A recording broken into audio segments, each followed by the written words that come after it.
Bonjour et bienvenue dans À Bicyclette. À Bicyclette, un nouveau rendez-vous pour les passionnés de cyclisme.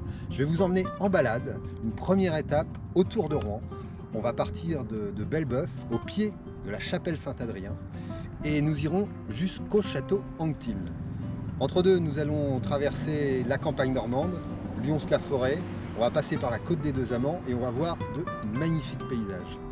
Là, derrière moi, la chapelle Saint-Adrien qui a été le premier ministère de l'abbé Souris. L'abbé Souris, ça vous dit certainement quelque chose. C'était l'inventeur de la jouvence de l'abbé Souris.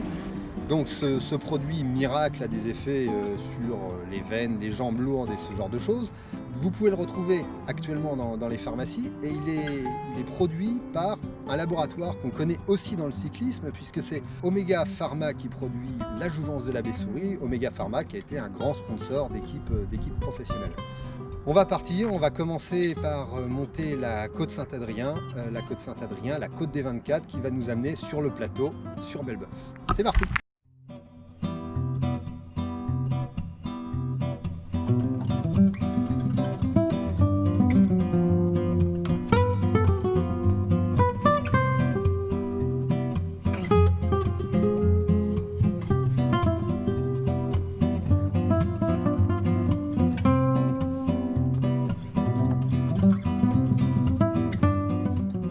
Derrière moi, on va laisser les falaises et on va tout de suite attaquer dès les premiers mètres par l'ascension d'une côte dont je vous parlais, la côte des 24 à Belbeuf.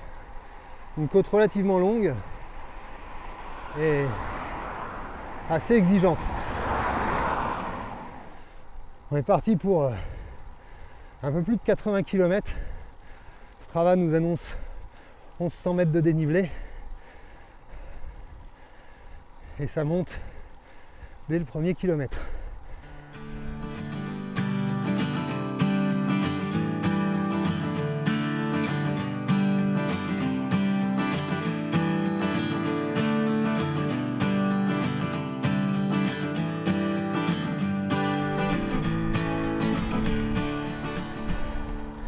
Voilà, on arrive à Belbeuf. Belbeuf, c'est le haut de la côte. Et on va passer devant le château de Belbeuf. C'est un château 18e. Et très beau. Les airs de Trianon de Versailles. Il appartient aux assurances AXA. Et les Rouennais connaissent bien la tour AXA, qui était le siège social de l'assureur jusque récemment.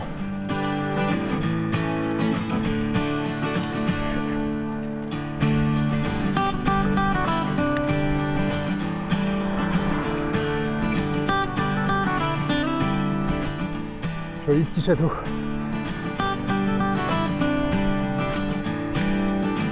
Et nous, on continue.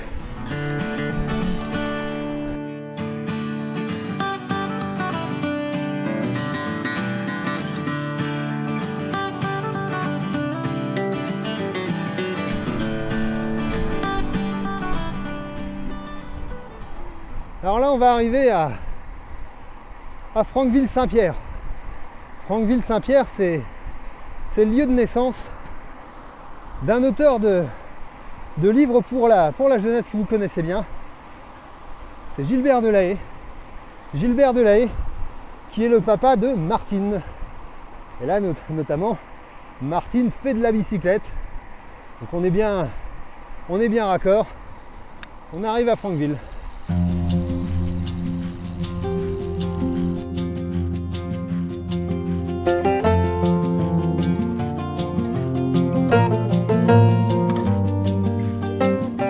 Attaquer la première descente.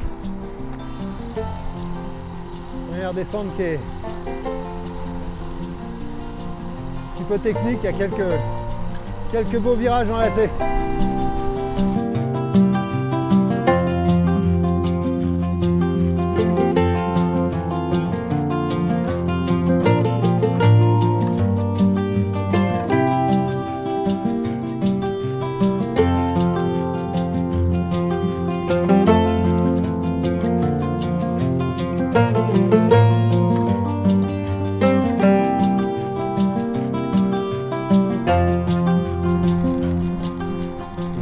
Saint-Aubin Épinay. Bonjour. Bonjour. Et là, on prend la direction de Lyons-la-Forêt. Ça est 25 km.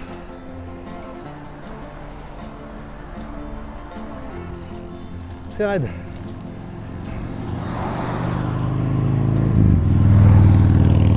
C'est certainement plus facile à moto. Je sais pas pourquoi. Je pense que c'est plus facile à moto.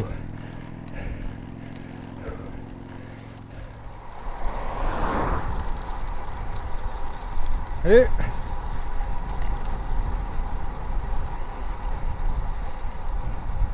Alors ça c'est plutôt drôle. On vient de croiser un cycliste avec un maillot de la Cofidis.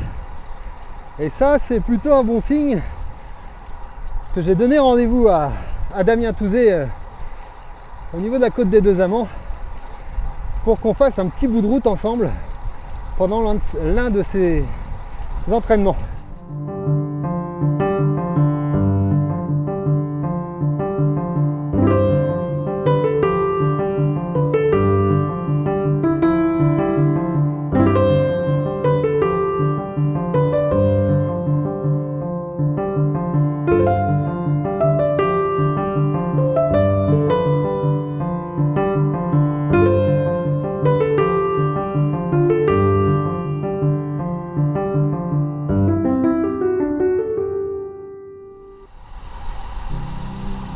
Bonjour. Alors là on arrive dans une autre descente. Ça descend dans la vallée de Landelle. Et la vallée de Landelle, c'était une vallée très industrielle au 19e siècle.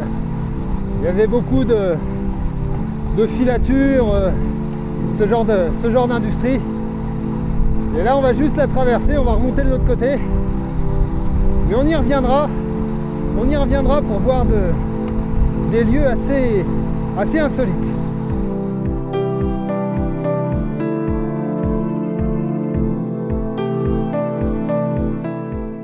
Et après avoir traversé Perrier-sur-Andelle, c'est par la côte Sainte-Honorine, une côte de 2 km 2 à 5%, que nous poursuivons la balade.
Et on enchaîne en se faisant plaisir, dans une belle descente, avec 2 beaux lacets que l'on peut enrouler en toute confiance.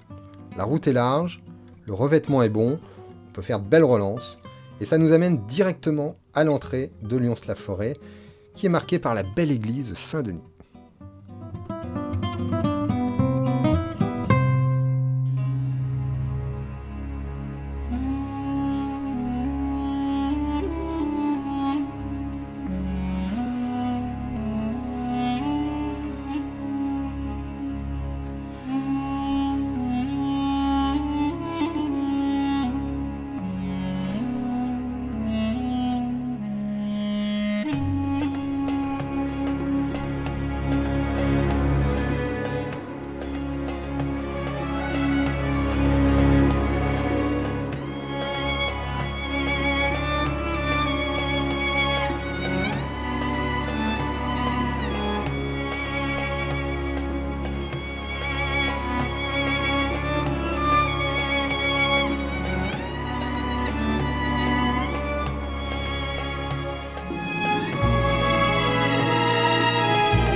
Alors à Lyons-la-Forêt,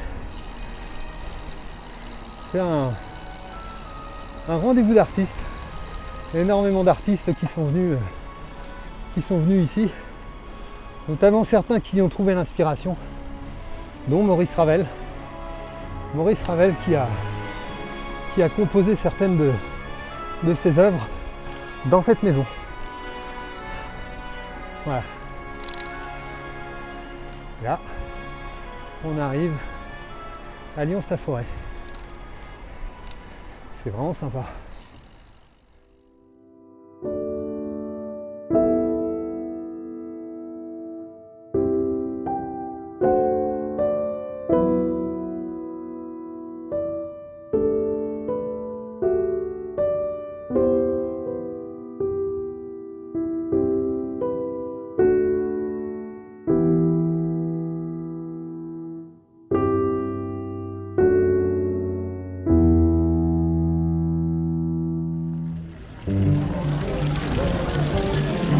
Voilà, un petit stop à Lyons-la-Forêt.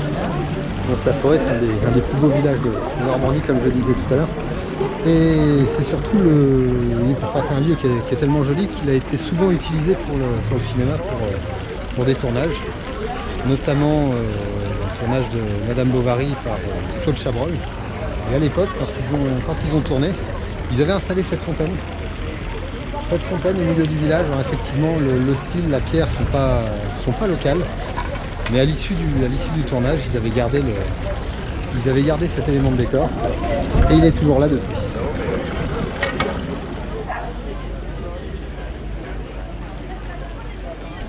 Alors on est dimanche à Lyon. C'est jour de marché. Jour de marché, c'est l'occasion de découvrir la halle dans sa fonction originelle, sa fonction de marché. Et c'est plutôt sympa de la découvrir comme ça.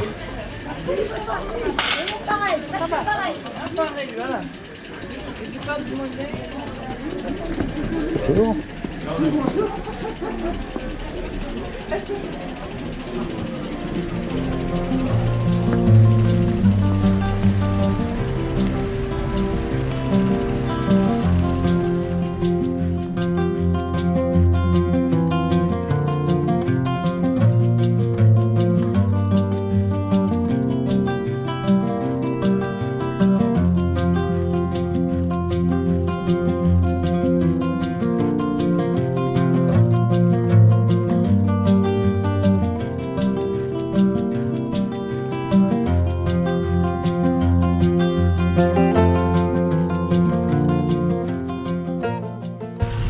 Donc on est sorti de Lyons-la-Forêt.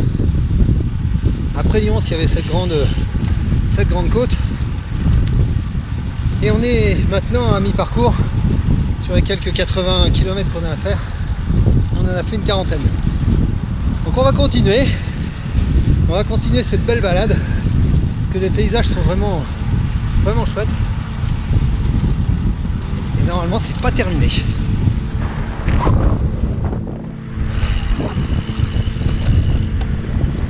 Là, on est dans la magnifique forêt de Lyons.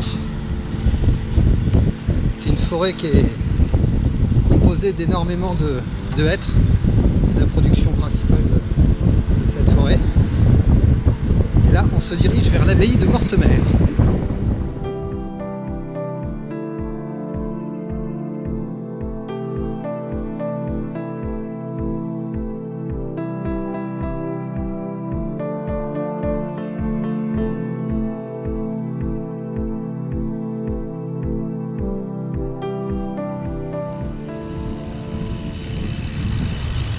Source du Fouilloc.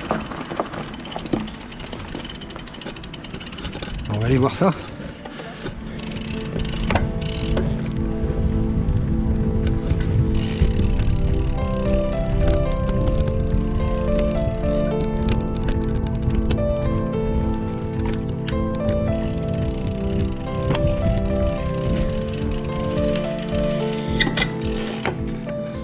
Donc voilà la source du Fouilloc. Alors pour tout dire, on voit pas grand chose. On voit une flaque d'eau dans les bois. Et donc visiblement C'est de là que part le petit cours d'eau dont on va suivre la vallée. Bon, bah, on va continuer.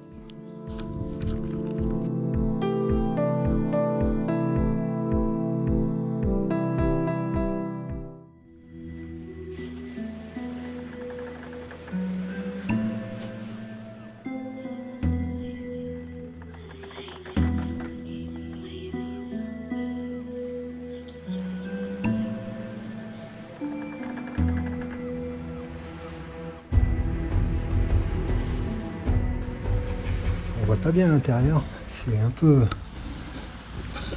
sombre. C'est un peu sombre, mais il y a un petit hôtel avec un cierge. Il y a une prière aussi, inscrite sur une plaque. Prière qui dit « Sainte Catherine, soyez bonne, nous n'avons plus d'espoir qu'en vous. Vous êtes notre patronne, ayez pitié de nous. Nous vous implorons à genoux, aidez-nous à nous marier. » Ah oui, effectivement, ça envoie du lourd. « Pitié, donne-nous un époux, car nous brûlons d'aimer. Daignez écouter la prière de nos cœurs fortement épris. Oh, vous qui êtes notre mère, donnez-nous un mari. » Alors si avec cette prière, les demoiselles ne trouvent pas de mari, j'y comprends plus rien.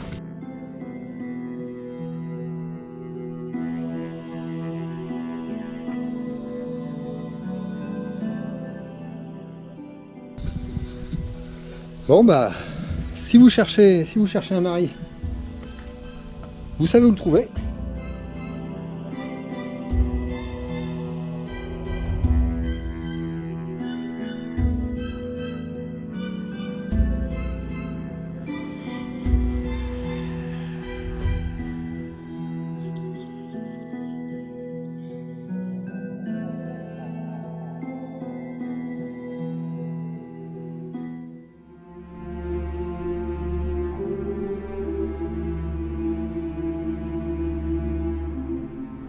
Vraiment sympa cette petite vallée. C'est chouette.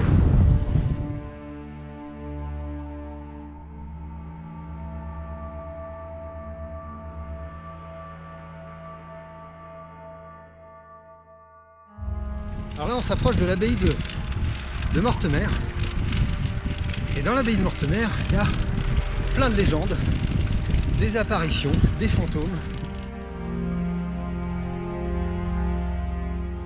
Mortemer est une abbaye cistercienne fondée au XIIe siècle par Henri Ier Beauclerc, duc de Normandie, roi d'Angleterre et fils de Guillaume le Conquérant.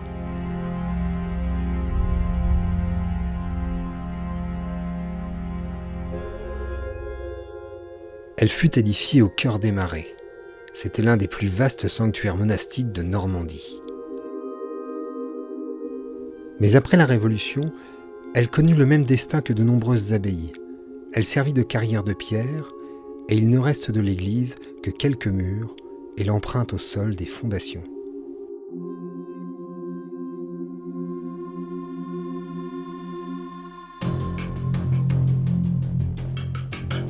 Mais elle a la réputation d'être hantée. Porte qui claque, mort mystérieuse, mais surtout l'apparition de la Dame Blanche qui fait la légende des lieux.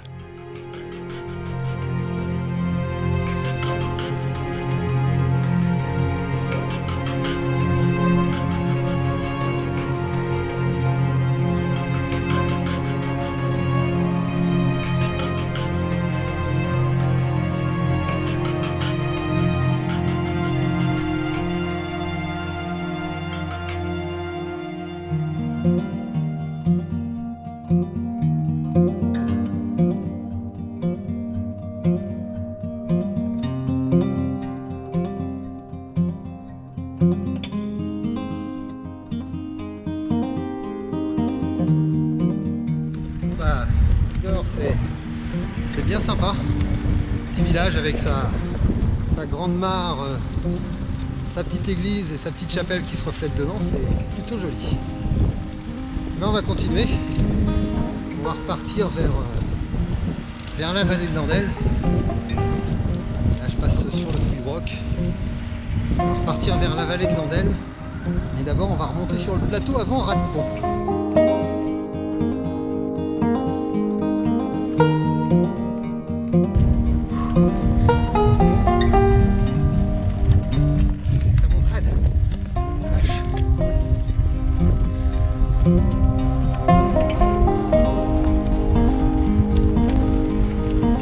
Ah bah, ça se transforme en chemin.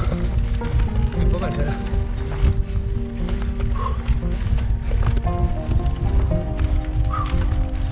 Alors là, c'est plutôt inattendu. Voilà, on est dans un chemin. Ah ouf, ça bouge. Ça bouge même beaucoup.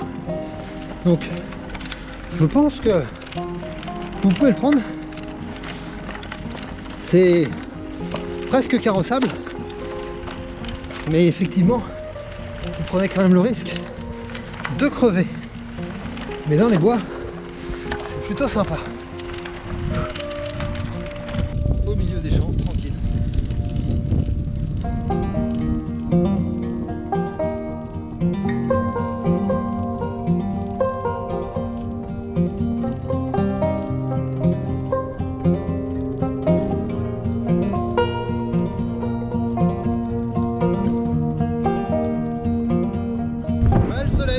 Attendu tout l'après-midi, mais il est enfin là.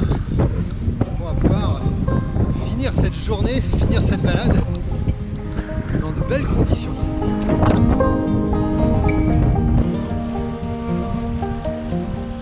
Le château. Et visiblement, il a été racheté par des Russes, parce qu'il y avait le drapeau russe qui flottait dans le parc.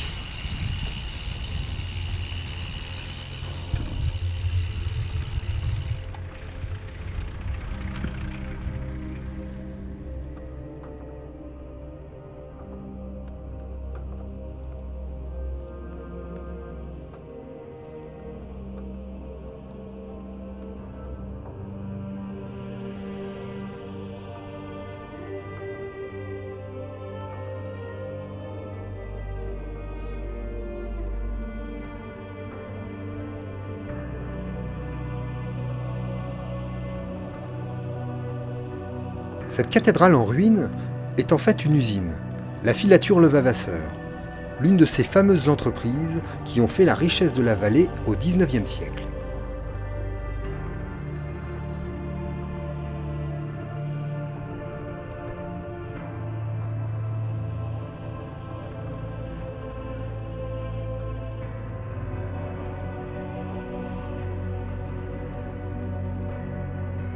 La construction de ce bâtiment de style néo-gothique anglais commence en 1857. Il fait 96 mètres de long, 26 de large, et les 4 tours d'angle, dont une cache la cheminée et les 3 autres des escaliers qui desservent les 4 étages, culminent à 38 mètres de hauteur.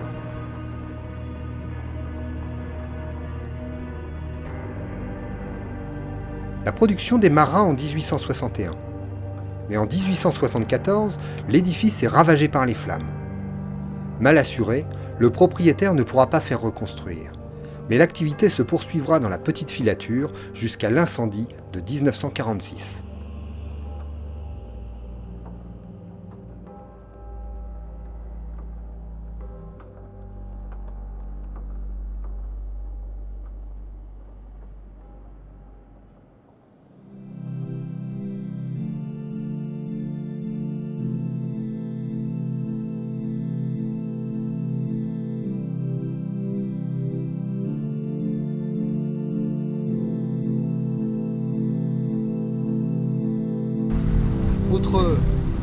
Autre point à signaler dans la région, c'est qu'il y avait une autre usine, qui produisait des automobiles et des cycles, et à partir d'un certain temps, après avoir produit des cycles et des automobiles, ils se sont mis aussi à produire des selles.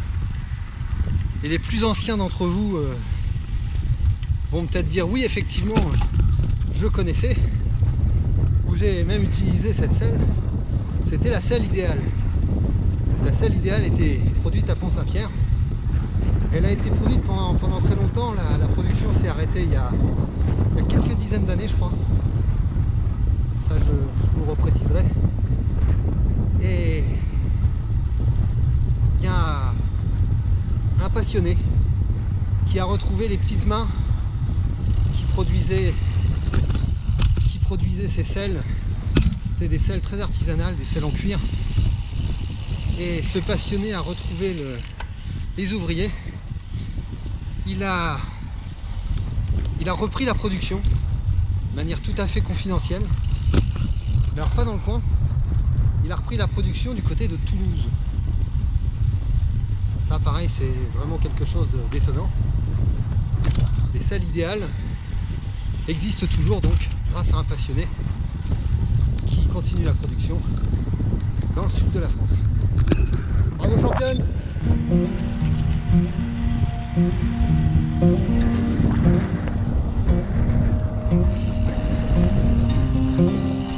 Oh la jolie petite église!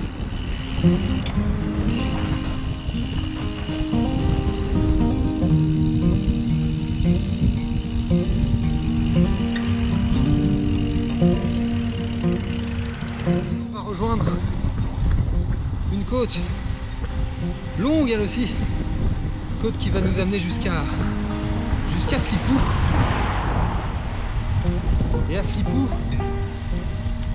il y a un producteur de yaourts qui produit artisanalement des yaourts qui sont particulièrement bons. Donc on va aller voir ça. C'est à Flipou, c'est la ferme des peupliers.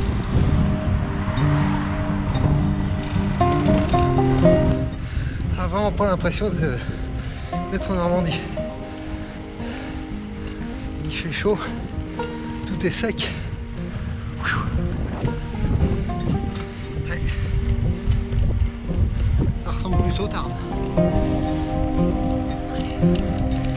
D'ailleurs, j'espère que je vous emmènerai bientôt sur les routes du Tarn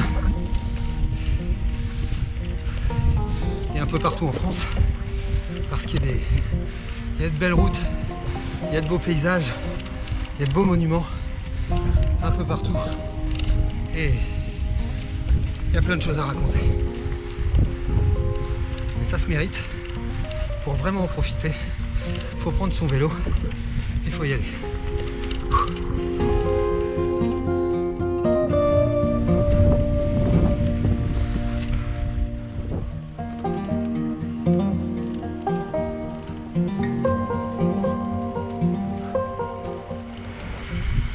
Et là, dans un paysage de vergers, un joli petit pommier. C'est chouette.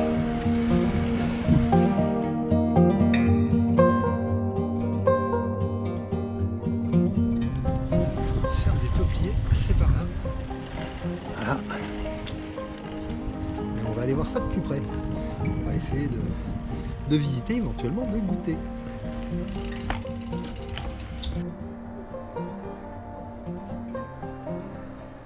Alors je suis avec Édouard Chédru qui s'occupe de l'entreprise La Ferme des Peupliers à Flipou, avec votre frère Antoine. Tout à fait. Et donc vous produisez des yaourts.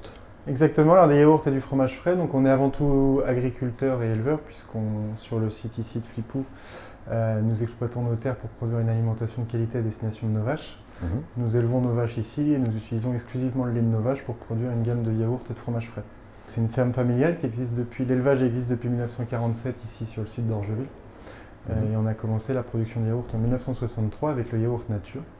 Et on a développé progressivement des recettes pour atteindre aujourd'hui une quarantaine de références qui sont commercialisées localement et en France et à l'export. On est principalement présent dans les réseaux traditionnels, donc les crémiers, les fromagers, sur les marchés. On va être aussi présent dans tout ce qui va être l'hôtellerie, plutôt premium, Nous, on essaye de se positionner comme vraiment le meilleur yaourt, et ce qui fait qu'on arrive à rentrer dans des grands hôtels type le Ritz ou d'autres grands hôtels parisiens, les 4 et 5 étoiles. Et on avait eu une belle histoire avec David Beckham il y a 2 ans maintenant, qui avait pu consommer un de nos yaourts dans un palace à Paris. Et qui en avait parlé sur les réseaux Instagram. sociaux, sur Instagram, et toute la folie derrière. Donc oui, tout à fait. Et après, on a aussi une petite partie d'export, donc on va se retrouver aussi dans les 4 et 5 étoiles, dans quelques pays étrangers, donc notamment tout ce qui va être Asie, Moyen-Orient, l'Angleterre. Donc c'est un marché aussi qui est important pour nous, parce que c'est une belle image pour nos produits. Donc on est assez fiers de pouvoir faire rayonner la Normandie à travers le monde dans les grands palaces, donc c'est quelque chose dont toutes nos équipes sont très fières. Et au niveau de la production, comment ça se passe? Donc vous avez des vaches directement qui sont vos vaches, c'est votre lait, et vous produisez tout sur place. Voilà, exactement. Donc on a ce qu'on appelle nous notre circuit court de production, c'est-à-dire qu'on produit, ce que je vous expliquais, les cultures directement sur nos terres pour alimenter nos vaches, donc avec les fourrages, les herbes, le maïs et de la céréale. On va nourrir nos animaux, s'en occuper, donc les vaches elles sont traites 2 fois par jour. On s'en occupe au quotidien pour avoir un lait de qualité qu'on va transformer très rapidement derrière, puisque entre l'atelier de transformation et la salle de traite, il y a à peine 30 mètres, ce qui nous permet de travailler un lait très frais, d'en préserver toutes ses saveurs et d'élaborer nos produits sur place directement. Alors le yaourt, d'abord on va avoir une phase de pasteurisation, c'est ce qui permet de s'assurer qu'il n'y a pas d'éléments pathogènes naturellement présents dans le lait. Donc nous on va faire un processus de pasteurisation au bain-marie qui permet une montée en température très douce et qui permet encore une fois de protéger le lait. Ensuite, nous on a un process qui est le plus traditionnel possible, donc on n'a pas de standardisation, c'est-à-dire qu'on laisse la composition du lait telle qu'elle est. Au niveau de la matière grasse, on ne va pas écrémer le lait. On ne va pas homogénéiser, ce qui permet de garder la matière grasse telle qu'elle est, ce qui explique que sur notre produit on retrouve une petite couche de crème au-dessus, c'est quelque chose d'un processus très naturel, mais traditionnel, et qui fait vraiment une particularité, c'est un peu une signature du yaourt ferme des peupliers.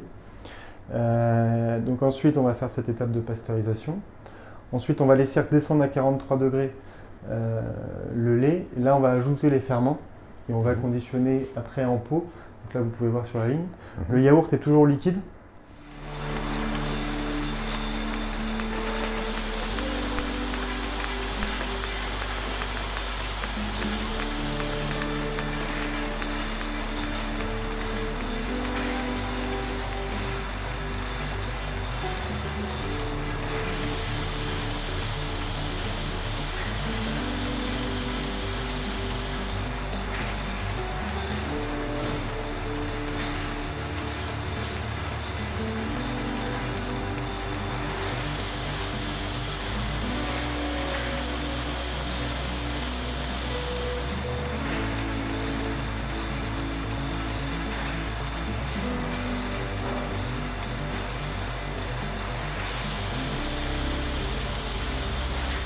On va le laisser en salle d'étuvage pendant environ 3 heures. Donc là, on a quelqu'un qui est dédié à ça, qui va s'assurer que ça peut être entre 2 et 3 heures en fonction de la composition vraiment du lait, parce que en fonction de l'alimentation des animaux du jour, la composition du lait ne sera pas identique, ce qui fait que nos produits ne sont jamais vraiment similaires. Donc on a quelqu'un qui va surveiller la phase d'étuvage, c'est le moment où le yaourt va vraiment prendre dans le pot, va devenir ferme, et après on va les mettre au refroidissement rapide pour bloquer la fermentation. Et là on a un produit qui est définitif, qui est fini. Bah, merci beaucoup. Je vous en prie, et puis, c'est un plaisir. N'hésitez pas à venir visiter la ferme des peupliers. Je pense que la partie dégustation va en intéresser plus d'un, et même à venir à vélo et visiter cette belle installation.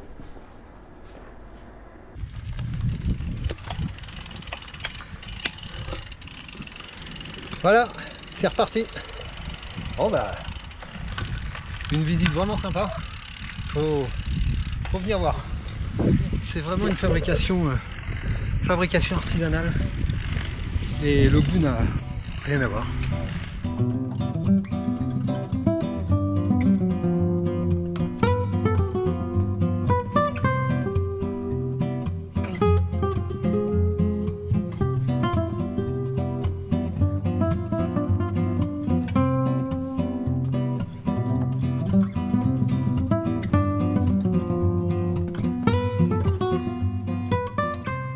Donc voilà, suite de la balade. Je vais retrouver Damien Touzé sur la côte des Deux Amants. Il est à l'entraînement, il prépare la Vuelta. Et il devrait pas être loin. Et effectivement, il est là. Formidable. Salut Damien. Salut. Ça va? Ouais, ça va. Alors, ça bosse?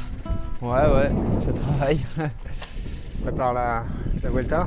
Ouais, bah, on essaye de trouver les plus longues bosses du coin, donc on est dans les Deux Amants là, c'est une belle bosse pour travailler. Ah, c'est vrai que la côte des Deux Amants, ça doit être combien? 7,5% de moyenne? Ouais. 2,5 km, 3 km? Ouais, 2,5 km. Ouais. Donc effectivement, c'est un petit col pour la Normandie. Ouais, c'est ça. Et effectivement, si on la fait qu'une fois, on bosse pas forcément beaucoup, mais si on la répète, elle commence à faire mal. Ouais, si on la monte 5-6 fois, il y a un petit tour sympa à faire et on peut faire des exercices dedans, donc c'est bien pour travailler. Super. Bah, tiens, on va aller voir le panorama, puis on va discuter un peu devant la table d'orientation.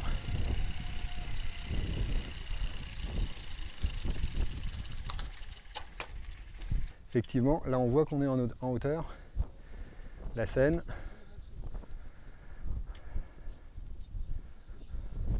Et là, l'arrivée de la côte, ce petit virage et la dernière ligne droite. Donc ça fait combien de temps que tu es chez Cofidis? Là, c'est ma première année que je suis chez Cofidis. D'accord, ça se passe bien? Ouais, nickel, ça se passe bien. J'ai fait un bon début de saison, donc tout le monde est content, c'est parfait. Ouais, tu as fait une 3e place au championnat de France. Ouais, une 3e place championnat de France, donc ça a confirmé le bon début de saison. Et maintenant, il y a la Vuelta pour finir cette saison, donc on va essayer aussi de bien faire à la Vuelta pour confirmer les résultats du début de saison. Sur la Vuelta, tu as commencé à regarder un petit peu le parcours, tu as vu si tu avais des étapes qui pouvaient te convenir? Oui, après il y a des étapes qui vont arriver au sprint, après il y a aussi des étapes pour les échappées. On n'a pas mis de gros sprinters dans l'équipe, donc j'aurai ma carte pour le sprint, et puis aussi dans les échappées j'ai une petite pointe de vitesse, et puis si jamais on a Jesus Rada qui devient leader, on travaillera pour lui ou même pour un autre de l'équipe pour aussi gagner une étape ou pour défendre un maillot. Donc j'aurai plusieurs rôles à jouer sur cette course. Jesus Rada qui est plutôt en bonne forme puisqu'il a quand même fait premier devant Romain Bardet au Ventoux Challenge. Oui, et puis il sort du Tour de France aussi, donc là il va bien récupérer et je pense que c'est une très bonne préparation pour la Vuelta. Puis lui il est sur ses terres. Ouais, les Espagnols au Tour d'Espagne c'est aussi quelque chose. Donc, Comment tu vois les 3 semaines de course? Tu redoutes un petit peu ou... Ouais, après je redoute surtout la chaleur, parce que l'Espagne il fait pas froid, c'est pas la Normandie, mais voilà, après c'est des terrains aussi assez accidentés en Espagne, donc voilà, et c'est aussi mon premier grand tour, donc je sais pas comment je vais être sur 3 semaines, mais je pense que ça va aller, je me suis bien préparé, donc ça devrait aller. Bon, a priori tu es quand même constant sur toutes les courses que tu peux faire, donc il n'y a pas de raison que sur 3 semaines tu tiennes pas le coup. Oui, je pense que il n'y a pas de raison. Après, c'est quand même 3 semaines de course, donc c'est pas des courses d'un jour où après ça dépend si on a des pépins physiques ou des chutes, mais si tout se passe bien, normalement ça devrait aller. T'es préparé pour en tout cas. Ouais, voilà. Bon, on va continuer, on va aller faire un petit tour pour vérifier tout ça et on va aller jusqu'au château Anctil en passant par la côte Anctil, et peut-être je vais essayer de défier Damien sur la montée. Mais bon, j'ai pas beaucoup d'espoir.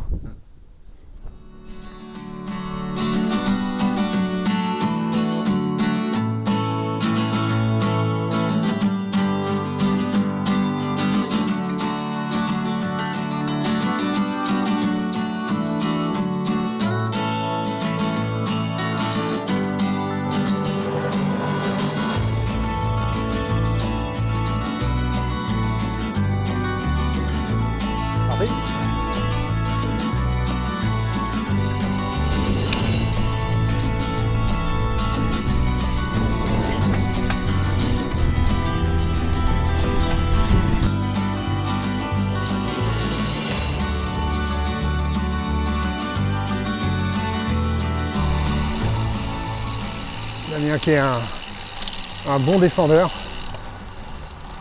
Donc sur la Vuelta, il va se régaler.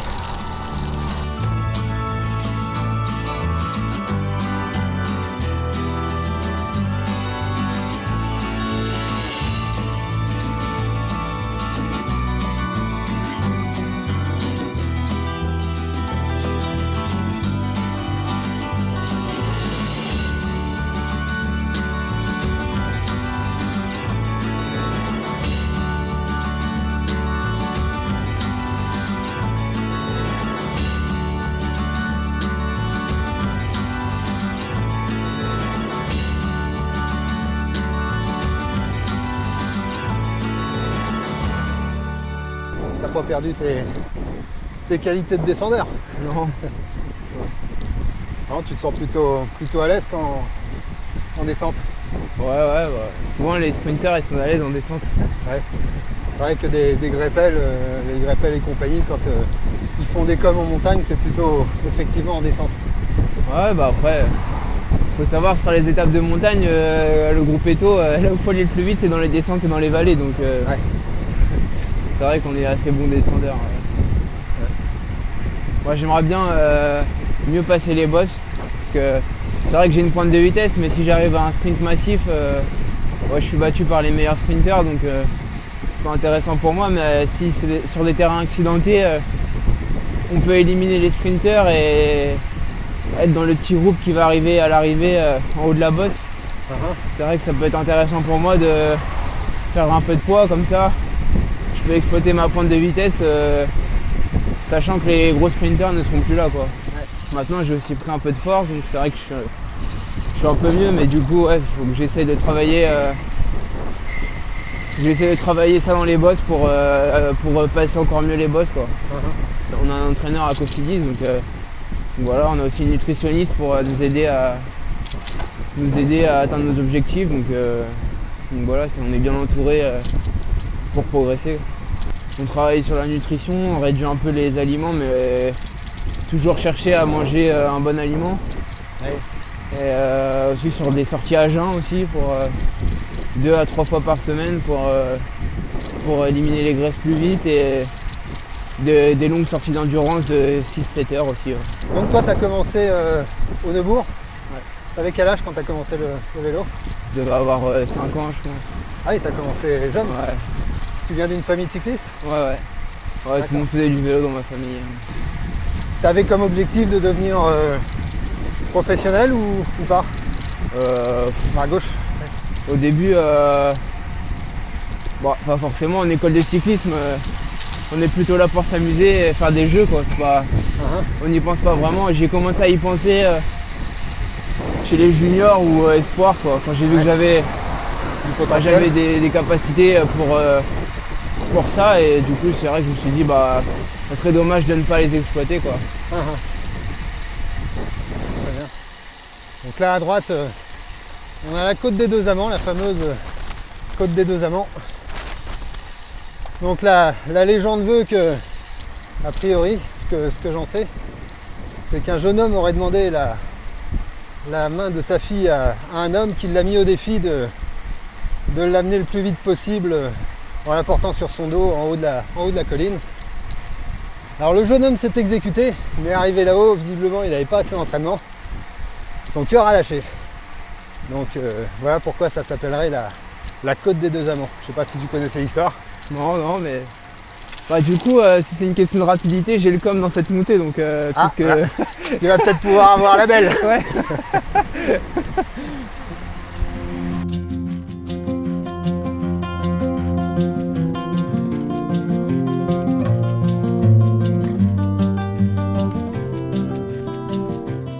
Donc là on se dirige vers la côte Jacques Anquetil.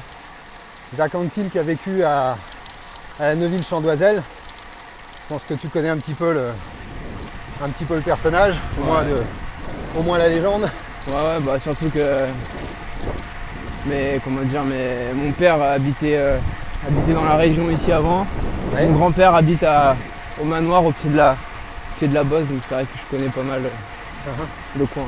D'accord. Et c'était un exemple dans ta famille, on en parlait d'Anquetil? Ouais, c'est un grand cycliste, donc c'est toujours une référence en Normandie, et surtout que on a pas mal de cyclistes pro-normands, mais c'est quand même quelqu'un qui a marqué l'histoire. C'est vrai qu'on a une belle génération en ce moment. Il y a toi, Paul Oursolin, Alexis Boujard, Julien Duval, Ouais. Guillaume Martin. C'est vrai que quand on regarde la région sur la carte de France, c'est pas forcément la plus grande, mais je pense qu'avec la Bretagne, on est une des régions où on a pas mal de cyclistes professionnels, donc c'est quand même vraiment bien, quoi. Je crois que sur le Tour de France cette année, il y avait plus de Normands que de Bretons. Ah ouais,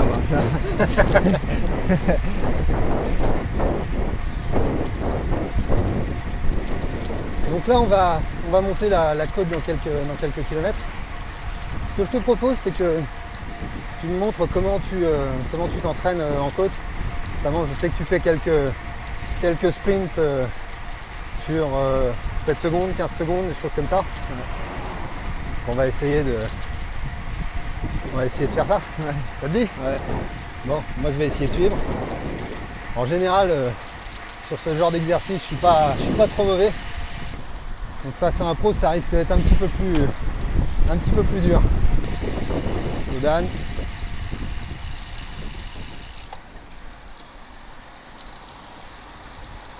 D'ailleurs, tous ces Dodan, ça me fait penser à une chose. Il faut toujours rester hyper attentif dans les traversées de ville. Il y a énormément de Dodan, de haricots, de trous, de plaques d'égout. Comment est-ce qu'on aborde ce genre de problème en course? Voilà, on a l'oreillette, on est prévenu par les directeurs sportifs des différents dangers sur la route. Ouais. Donc, traverser le village, etc. Mais après, le problème le plus dangereux, c'est qu'on a tous la même oreillette. Ouais. Toutes les équipes ont les mêmes consignes, donc tout le monde veut arriver les premiers dans la zone et au bout d'un moment, c'est celui-là qui va rouler le plus vite Ouais. qui va arriver dans les premiers. Donc c'est vrai que forcément qu'on arrive à très haute vitesse dans les villes et les zones à danger. Donc c'est toujours un problème. Parce que quand on est premier ça va, mais quand on est derrière, du coup on est un peu à bloc et on voit pas forcément ce qu'il y a sur la route. Donc les coureurs devant nous s'écartent au dernier moment et c'est vrai que si on n'est plus trop lucide, c'est là que survient la chute, quoi. Ouais, c'est clair.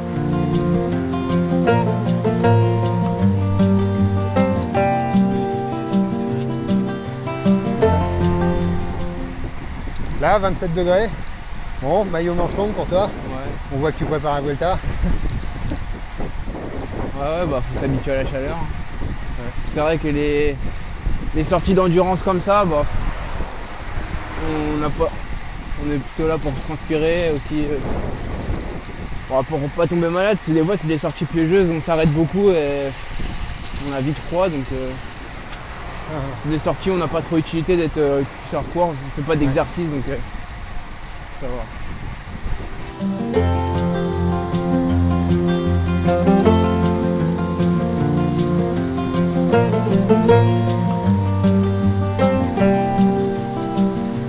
Et là on va tourner à gauche. Et l'entrée de cette côte est marquée par ce grand vélo.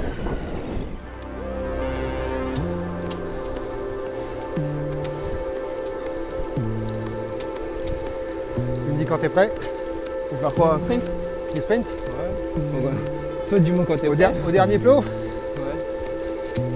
7 secondes.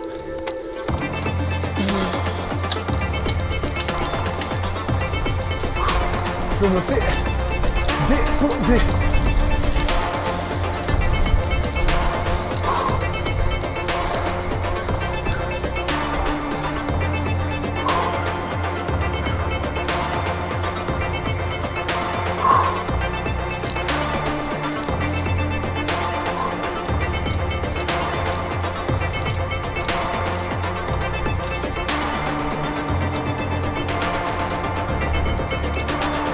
Déjà tranquille, distance parcourue 600 mètres. Et je suis cramé. Je vais essayer de le reprendre.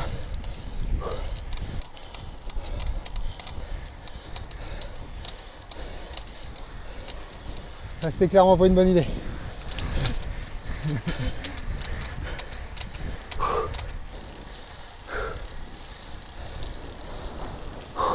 On a les petits pancartes. Ouais. On a déjà fait 1200 mètres. Ça va, c'est roulant.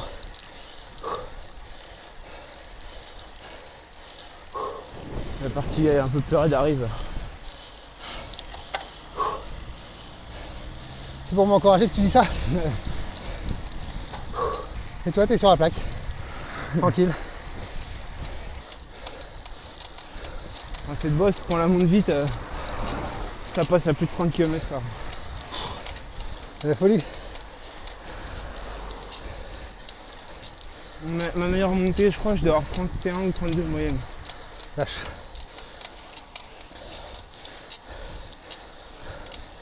Je fais ça en 4, 50 et quelques, je crois. Ouais. Je dois être en 7, plus de 7 minutes 30. Ouais, des bosses roulantes comme ça, on peut faire des grosses différences de vitesse. Ouais, c'est clair. Ah, mon cœur baisse. 174. On peut le faire remonter. Bon, c'est sûr.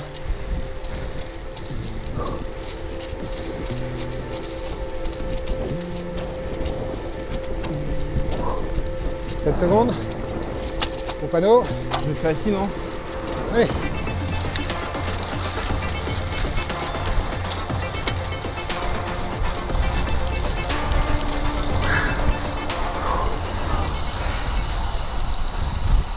Ah.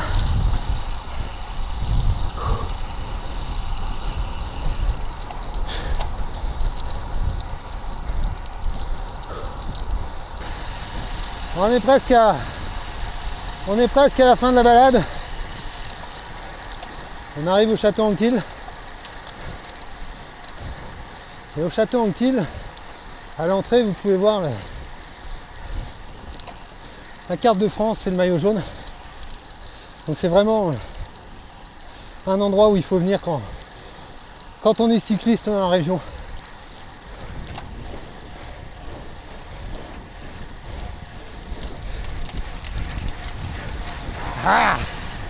Ah, j'ai essayé de la faire en loose day, mais ça ne marche pas.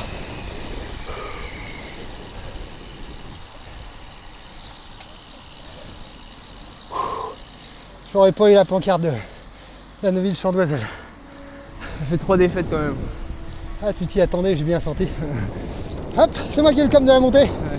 3600 mètres.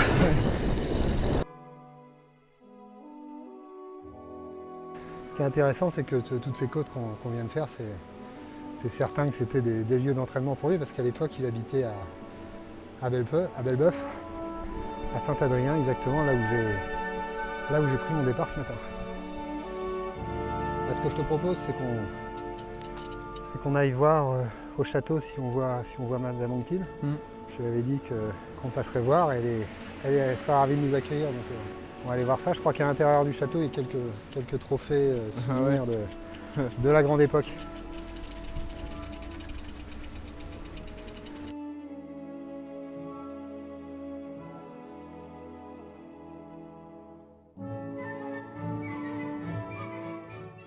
Puisque c'est toi qui as le com dans la Côte des Deux Amants, tu vas pouvoir épouser la belle. Ouais. Et tu vas pouvoir te marier ici. Ouais. Ils organisent des cérémonies de mariage.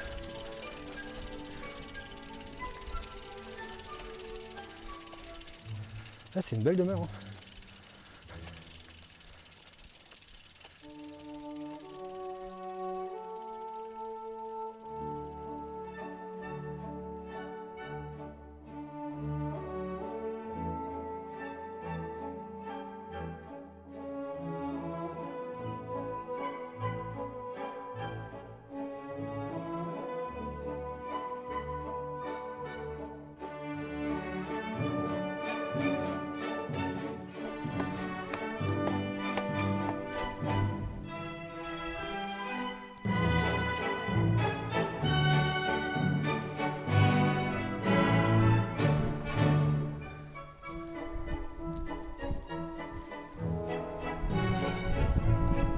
Bonjour, merci.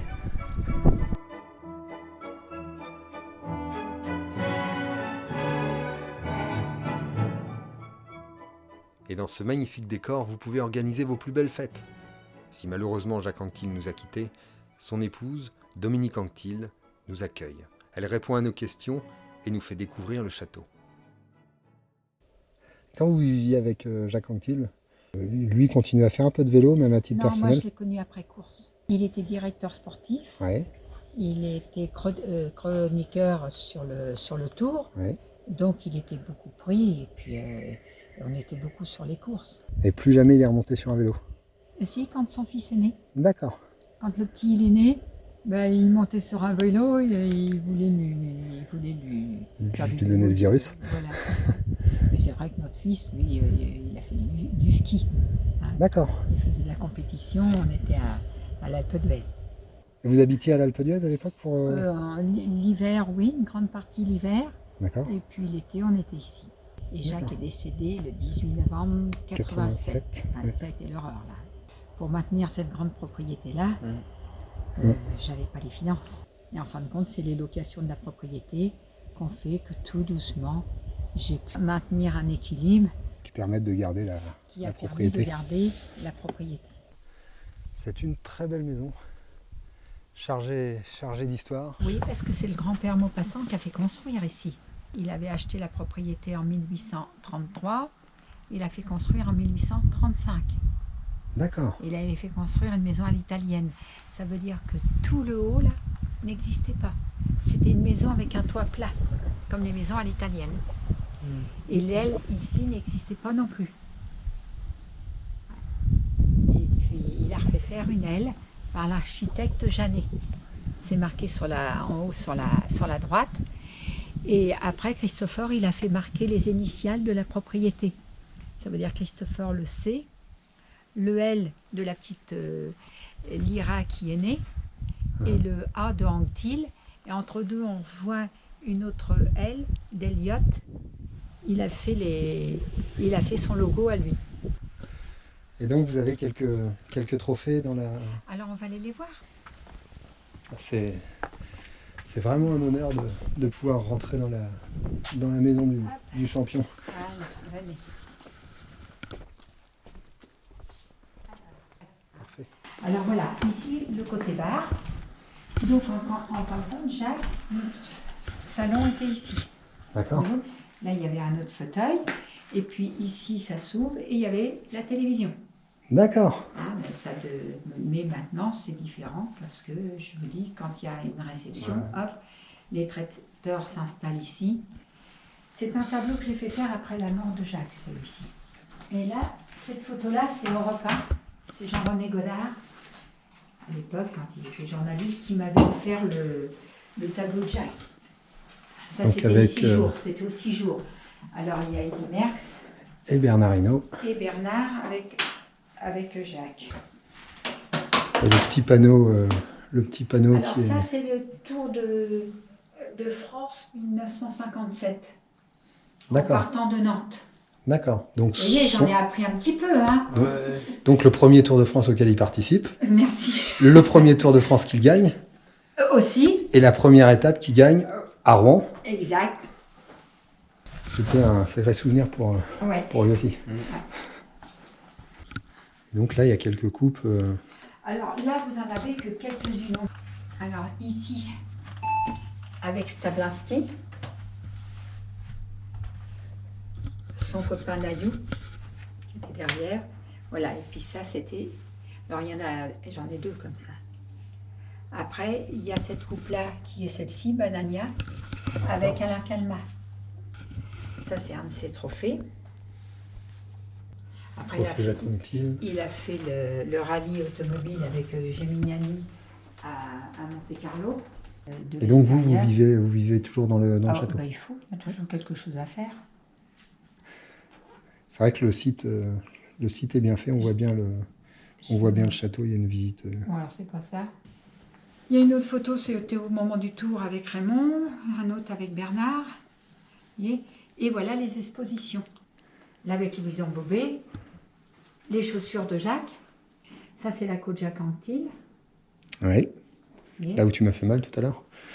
Comment elle est cette côte? Elle est gentille, Ouais, ça va. hein? Ouais, En plus, ils ont refait la route là. Oui, elle est bien. Avant, elle la est route elle était un peu. cabossée. Ouais, là ça va. Et elle est pas dure à monter, non? Non, Hein? ça va. Mais Ça a été un peu moins dur pour lui que pour moi. Celle Ouais. du deuxième mois, elle est plus dure. ah oui, Ah oui, sûrement, sûrement. ça c'est un vrai petit col, c'est vrai. Mais c'est bien, on a mis 7 ans pour demander la côte Jacques Anquetil parce que c'était sur 2 communes. Et c'est vrai, qu'est-ce qu'il y a comme monde le samedi puis le dimanche, les gens le week-end qui montent la côte. C'est bien parce qu'on voit les sportifs de tout, que ce soit le vélo, que ce soit la marche, que ce soit la course. Ah, puis c'est vrai que c'est une côte qui s'y prête bien. Voilà. C'est pour ça que toutes les côtes qu'il y a tout autour, il a dû les faire des milliers de fois. Les Essarts, Il Côte était des beaucoup aux Essarts aussi. Essarts, Ah oui. Moulineaux, je crois. Ouais, Ah, c'est c'est ça. les bords de Seine. Ouais, ouais. Voilà, c'est ça. Il s'entraînait beaucoup à l'époque par là-bas, puisqu'il habitait à Saint-Adrien. Jacques, c'est le Grand Prix des Nations là-bas. Je vais voir D'accord. la photo qui est derrière là-bas. Le Grand Prix des Nations qu'il a gagné, il avait quel âge? Il avait 20 ans, un truc comme ça. Enfin, c'était une de ses premières grosses courses où il s'est Oui. fait remarquer. Oui, oui. Il avait fait 140 bornes, à fond, c'était contre la montre de 140 bornes. Et il a mis 9 minutes au deuxième, un truc comme ça. Ça pose de bonhomme quand même. On va peut-être te laisser reprendre la route. Ouais. Ça, c'est une coupe qu'il a gagnée, c'est pour l'Espagne. Vuelta 63. Ouais. Tu ramènes la même cette année? J'espère. Bon, là, moi, je vais y aller. Bah, merci beaucoup. Bah, bon retour, Merci. puis bonne chance. Hein. Ouais, merci. Ça devrait aller. Merci Damien.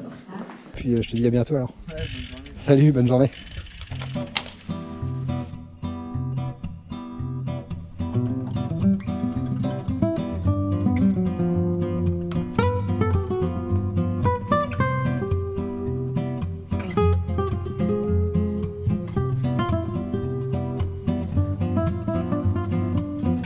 Donc là, c'est vraiment qu'une toute petite partie, comme on a vu, Oui, de c'est toutes les vraiment. coupes qu'il a pu récolter oui. pendant toute sa vie.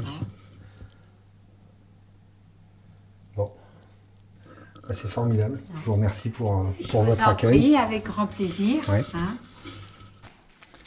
En tout cas, c'est vrai que c'est une très très belle maison. Je le redis encore, chargée Chargé d'histoire. Oui, puisque le grand-père Maupassant avait acheté cette magnifique propriété. Hein. Parfait. Bah, merci pour votre accueil. Bonne fin de journée à vous. Bonne fin Hein. de journée. Puis au plaisir de vous revoir. Ouais, très Hein. bien. Bah, À merci. bientôt. Au revoir. Bon, bah voilà. On va remonter sur le vélo. On va repartir. On va laisser Madame Anctil dans son château. On va redonner au château sa tranquillité. Et on va repartir. Et moi je vous dis à une prochaine fois pour un nouvel épisode de À Bicyclette.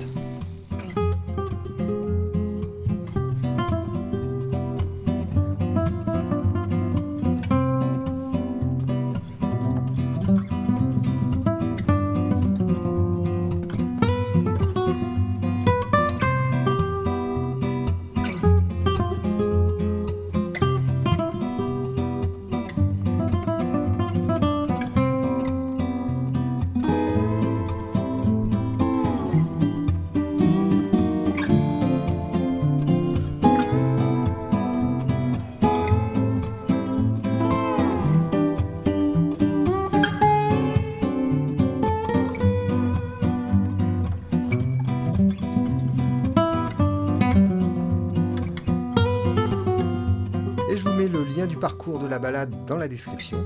N'hésitez pas à me donner vos impressions dans les commentaires et à liker la vidéo.